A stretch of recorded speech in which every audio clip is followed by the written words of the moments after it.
బండి సంజయ్ గారు నిరంతరంగా ఆయన కేసీఆర్ గారి పైన అక్కస్తో కావచ్చు, కేటీఆర్ గారి పైన అక్కస్తో కావచ్చు, బీఆర్ఎస్ పార్టీపై అక్కస్తో కావచ్చు, తెలంగాణ హితం కోసం ఆయన గతంలో పార్లమెంట్ సభ్యుడిగా పనిచేసినాడు, ఇవాళ మళ్ళా పార్లమెంట్ సభ్యుడిగా పనిచేస్తూ ఉన్నాడు, కేంద్ర మంత్రిగా ఉన్నాడు. ఏనాడైనా నోరు విప్పి తెలంగాణ ప్రజలకు జరుగుతున్నటువంటి ఒక కష్టం గురించి, నష్టం గురించి, లేకపోతే పక్క రాష్ట్రం ఆంధ్రప్రదేశ్ చేస్తున్నటువంటి ఒక దోపిడీ గురించి కానీ, రాష్ట్ర విభజన చట్టానికి సంబంధించి ఎప్పుడు కూడా పార్లమెంట్లో ప్రశ్నించిన పాపాన పోలేదు. నోరిప్పితే కేసీఆర్ గారి పైన దాడి చేసిండ్రు.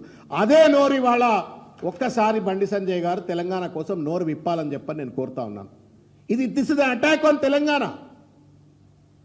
మీ పార్టీ సహచర నాయకుడు అయితే కావచ్చు మాధవ్ గారు, మీ ఎన్డీలో భాగస్వామ్యమైనటువంటి తెలుగుదేశం పార్టీ అయితే కావచ్చు, కానీ నా ప్రాంతం మీద దాడి జరుగుతూ ఉంది, నా సంస్కృతిని గుర్తించట్లేరు, నా రాజకీయ పటాన్ని గుర్తించట్లేరు. నువ్వు తెలంగాణ పైన దాడి చేస్తుంటే బండి సంజయ్ నిజంగా నికార్సైన తెలంగాణ బిడ్డ అయితే వీళ్ళిద్దరి పైన ప్రెస్ మీట్ పెట్టాలా. ఎంతైతే కసితోటి పసిబట్టినట్టుగా కేసీఆర్ గారి పైన, కేటీఆర్ గారి పైన, బీఆర్ఎస్ పైన దాడి చేస్తావో అదే దాడి కనుక ఇవాళ చేయకపోయినట్టయితే మీరు ఈ కుట్రలో, ఈ కుతంత్రంలో, తెలంగాణ అస్తిత్వాన్ని విధ్వంసం చేయటంలో మీరు కూడా భాగస్వాములు అని చెప్పని ఇవాళ తెలంగాణ సమాజం ఒక నిర్ణయానికి రావాల్సిన అవసరం వస్తుంది. కాబట్టి బండి సంజయ్ గారు మీరు కూడా మొద్దు నిద్ర లేవండి.